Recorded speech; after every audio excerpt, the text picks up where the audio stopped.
Welcome to this edition of the SBLK Ventures newsletter. Today I'm joined by Rob Thornton, the Managing Director of Investments and Impact at Adasina Social Capital, a firm that's redefining what it means to invest with a purpose. How are you doing today, Rob? I'm doing pretty good, Tony. How are you? I'm doing great. Now, before we dive into the questions, could you briefly describe Adasina Social Capital and the work you do there for those who might not be familiar? Yeah, sure. So we construct and manage social justice aligned public equity products, and we develop and manage and lead investor mobilization campaigns that achieve impact at the scale of public markets. So altogether, implementing an investment strategy, implementing an impact strategy, and those are the two core components of our business model as a social justice investment management company. And what gap in the investment landscape does Adasina Social Capital fill? And why is this work so critical now? Yeah. I think to answer that question, you really have to look at the investment landscape in two segments. Let's just take the traditional investment landscape and the gaps that exist there. Currently, there's just this prioritization of financial returns, really just focusing on returns over social impact as a whole, focusing on financial statements, fundamentals, revenue, earnings, profit margins, so on and so forth. They're not really implementing strategies that screen for environmental or social impact. There's little focus on how corporate behavior, impacts people or planet. And you're not really seeing a lot of consideration on how to leverage capital to advance social justice in the public markets. And that kind of led way to what we're seeing now in the impact and ESG segment. And that's a little bit better, but there's still gaps. They acknowledge, or these strategies acknowledge social and environmental impact, but it's still largely staying within those investment operating norms. And what I mean by that, you're seeing the same investment professionals who are tend to be farther away from the problems that we're addressing. You're seeing those folks define what impact is or is not. Same data sources from traditional data providers and same method. And at best, you get screens that address symptoms, and you don't really get screens that address root causes of social impact or social injustices. And you get things like greenwashing and continued extraction and really failure to address systemic issues. Now, at Ascena, we're really redefining the research and development process, the investment process, and we're doing that in a variety of different ways. We're centering new voices. We're bringing new voices to the table. We're shifting that power in the investment process from just finance to collaborating with social justice partners. So at Ascena and our social justice partners collaborate, and we look to them and figure out what are the critical issues that we should be prioritizing. We're getting that knowledge from our social justice partners, and we're using the identification of those issues and translating those issues into investable screens that go beyond what ESG and some of the impact investing strategies out here are doing. And that results in screens that you're really not seeing in the broader market. We have screens such as addressing prison involvement, money bail, surveillance, immigrant detention, just to name a few. And our investment criteria is really reflecting social justice movements, that wisdom that social justice movements have that has largely been untapped. And what you get is an investment criteria that's aligned to social justice movements. And then the other gap that I would say that we're addressing, and I alluded to this earlier when I said the same people, same financial professionals, same people at the table. So I mentioned first the social justice partners, but internally, I would say our ability to even partner with social justice movements is really indicative of the internal employee makeup that we have, our firm makeup. Mm. Right now, our firm is about 88% women and gender not gender expansive, about 53% BIPOC, and around 47% LGBTQ. So we have different people. We're focusing on different issues, different methods, and you're going to have a different outcome. And our outcome is that we have a social justice investment criteria that's really addressing root causes. So that kind of sums up. I feel like you had one other question, but maybe I was on the roll a little bit. No, we're good. Yeah. Did I answer that? Okay, Yep. great. And how should investors think about financial returns versus social impact? And why is this shift essential for systemic change? Yeah, sure. We get this question a lot, and I think this is one of our charges to make sure that we help investors on this journey around thinking about financial returns and social impact. And I think the best things that I can say is we have to start to have mindset shifts and really broaden the definition of how we think about returns as a whole. And what I mean by that is the first mindset shift is getting out of thinking about financial returns and social impact in black and white terms, really stepping out of this false binary. Both can exist. And honestly, Adasina is offering a third way of thinking of returns, and that is social justice aligned returns. And what I mean by that is returns that are aligned to social justice movements, and they help us focus on sustainable, consistent, and long-term investments that also create a positive social return. And in terms of broadening the definition of returns, we really need to challenge this idea of profit maximization at any cost.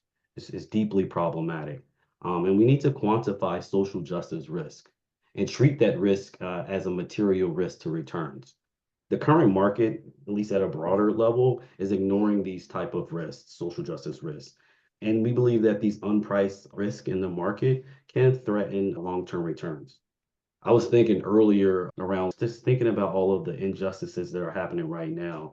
And I was just thinking like, the things that are playing out right now, how will they threaten the long-term returns? And how are investors shielding their portfolios from these type of risks? It's just something that I don't know, it's been playing in my mind. And I think that having a broader definition can start to have investors think about these type of things. And the last thing I'll say, and this is not anything innovative, this is a pretty basic investment philosophy, especially if you're a long-term investor. And this is this idea around long-term returns and short-term returns. And what I mean by that is really focusing on long term. Over again, this is not anything new, but there seems to be like a lot of trepidation when it comes to this concept and the impact and based investing space. And I really just want to emphasize that we have to make sure that we're not letting these short term returns influence folks to take on more risk and threaten the long term return. And the best example that I can give, I think that a lot of people would agree on, is look at the transatlantic slave trade. It was very profitable in the short run, but I think we all can agree that it had devastating long-term effects on society that we're actually seeing play out right now as we speak.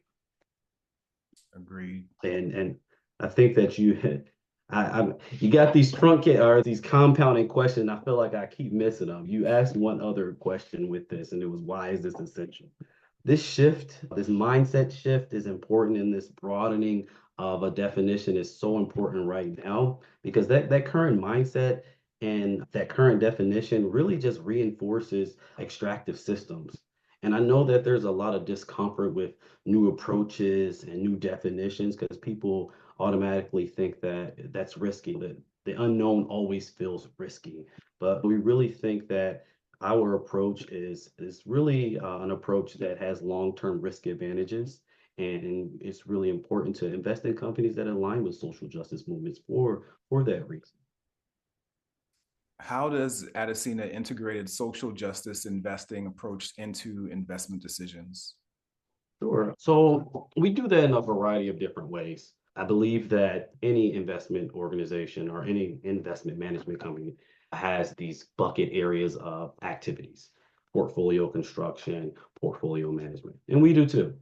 But we integrate social justice into these activity areas. And each time we do that, we're creating value for our products. So just to name a few activities within those buckets. So in our portfolio construction activity area, I mentioned this earlier, from the very top, we are focusing on integrating social justice. And we're doing that through the collaboration and partnership with our social justice movement partners. We're asking them, what are the issues? We're not figuring out what we want to focus on and then asking them after the product has been constructed. We're really being guided at the very top of our investment process by social justice. We figure out what those issues are, translate those into investable metrics, and that represents our social justice investment criteria. And we apply our social justice investment criteria, which represents our quantitative side of our screening process. We apply that to our base universe of companies so that we get the outputs of our public equity products. So that's one activity within the portfolio construction. But on the other hand is portfolio management. So we do a lot of different things under that umbrella. We're constantly incorporating social justice in a variety of ways. And one of the most basic things is our portfolio management team. Our portfolio management team represents the communities in which we serve. Our portfolio management team doesn't look like a lot of portfolio management teams in the industry.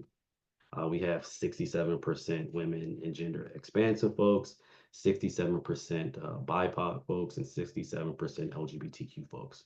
So that's one way that we have different folks that make up that team that's responsible for making decisions. Another way that we've incorporated social justice into our portfolio management process is our impact department actually is a member of our portfolio management team. And that may not seem like much, but for folks that may not be familiar with a typical portfolio management team or asset managers and the makeup of that group of folks, most firms have their portfolio management team, and then they have maybe the folks that create the strategy and construct the portfolios over here, and then they have the investment stewardship folks over here. We've strategically put those folks that are managing and cultivating the relationships with our social justice partners on the portfolio management team. And what that results is they're bringing back that intelligence that's gained through the relationships that we have with our social justice partners back to the portfolio management team. So that's helping create some accountability to social justice movements and helps with guidance on decisions that are being made. So they're that social justice voice in the room when those decisions are being made. Then we've created advisory bodies that are external to Adasina. We have our stewardship circle, and that's a group of folks that have deep expertise in both worlds. So within the social justice space, but they also understand how public markets work. And we look to them for guidance when we're making decisions on our portfolio, like things like, are these still the right issues? Are there new issues? Are these the right thresholds that we should be thinking about? So they're really keeping us grounded in our social justice approach, our social justice investing approach. So those are a few things that we're doing in the portfolio management. Like I said, a ton of things in addition to that. Wow. And what are some measurable changes that Adasina-backed investments have driven in communities or industries? I think in order to answer that question, it's important for me to remind folks, or maybe folks may be hearing this for the first time, that Adasina moves social justice and public markets in two ways. So we do that through our public equity investment products, but we also do that through our campaigns. And what I mean by that is we can create impact, and we do create impact at the portfolio level, and folks that invest in our public equity products benefit from that. But impact at the portfolio level is not large scale, it's to the extent of the portfolio itself. We also create impact at the scale of the market, and we do that with our investor mobilization campaigns that are led by us and our social justice partners, as well as a coalition of other investors. And that impact goes beyond our portfolio because we're leveraging the power, the collective power of other investors that we're mobilizing. And within the investor campaigns, we identify in partnership with our social justice partners, we identify a social justice issue to mobilize around. We create and publicly share a list of companies, public companies that are contributing to that social justice issue, and that's our investor data set. We create an investor statement, and that really is a document that shows what the issue is, why is it important, and more importantly, why is it material to investor outcomes, along with a lot of other thought leadership. And the whole point is with these investor mobilization campaigns is to give investors an issue to adopt that they may have not known, a toolkit to make their collective investor action more effective. And that results in some of our larger scale impact. Now, I just gave you a lot of information, but I like to level set with that and then give an example of, okay, so given both of those things, how does that play out? So going back to my example at the portfolio level, our public equity investment products. So our team, our impact department did an activity or project to analyze our top 20 holdings. So let's just take gender impact, an example on that front. So our top 20 holdings, they found that 20, or excuse me, two companies had 50% or more women on their board.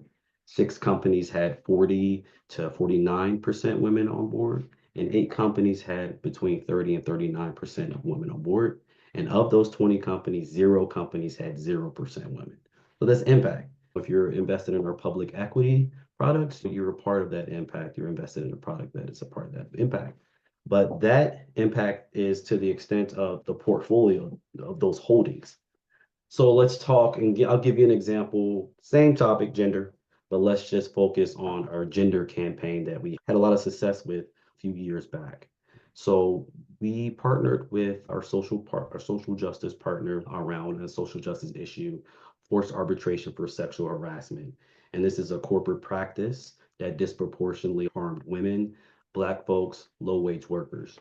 We've mobilized around that issue, strategically made a list of public companies or a list of companies that contributed or were a part of this corporate practice, made that available, created an investor statement, letting folks know what this issue is, why is it important, why is it material, and mobilized a coalition of other investors. So it was Adasina and a variety of other institutional retail investors and other amplifiers. And the result of all of that collective action was Congress passed a bill banning mandatory arbitration agreements in March of 2022. And that result was workplaces became safer for about 130 million workers. So you see at the portfolio level, you see that portfolio level impact, and then you see this impact at the scale of markets. They're both important, and investing in Adasina, you get double the impact essentially. So hopefully, I know that was a mouthful, but it's something that I wanted to spend a lot of time on because folks often say, give me an impact story. What is Adasina doing? And when we talk about our portfolio level impact, they got it.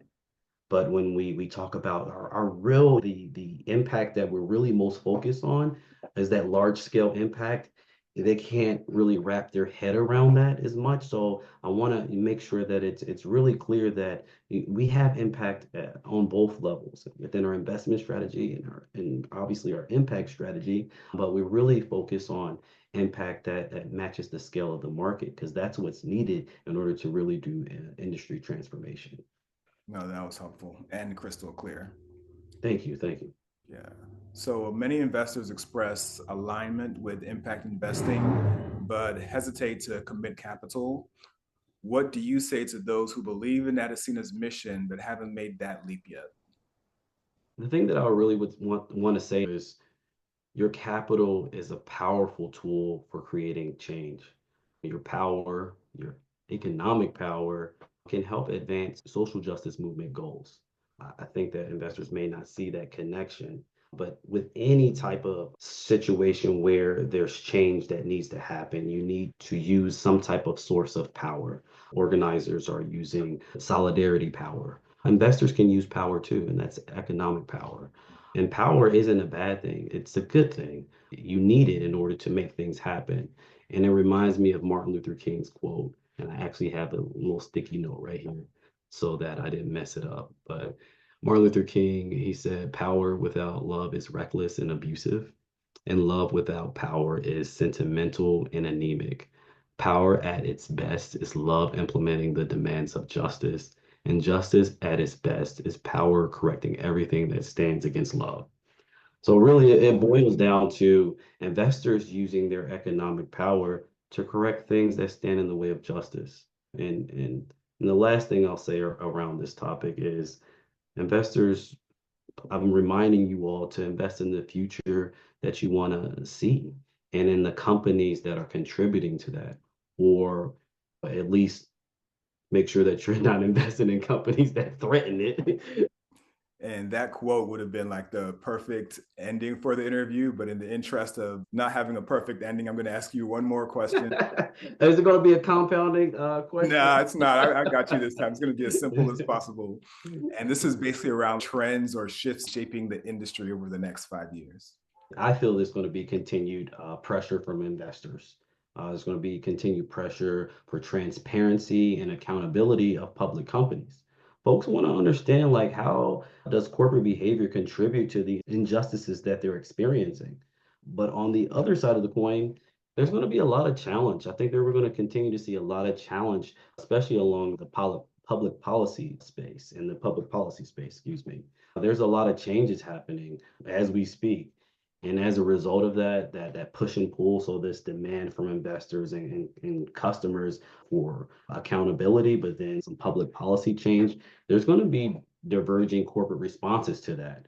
I think you're going to see some companies, you have seen some companies roll back social impact commitments, Yeah. but you're also going to see people step up and double down. We're actually seeing that play out as well. So there's definitely going to be a push and pull and a lot of changes, and people are rising to the occasion or not.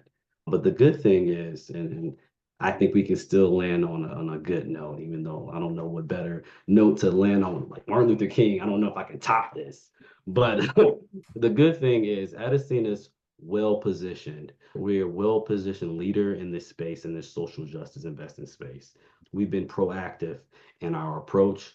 We have a strong track record of aligning our public equity products to social justice.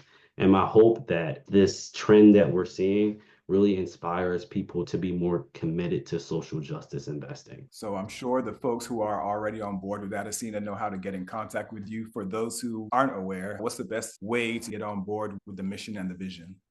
You can reach out to us at info@adasina.com. You can follow us on our LinkedIn page. Follow me, follow anyone at Adasina.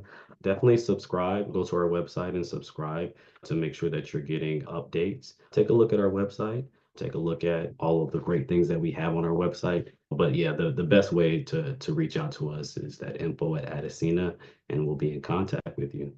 Thank you so much for your time, Rob. You have a great rest of the day, and we'll talk soon. Take care.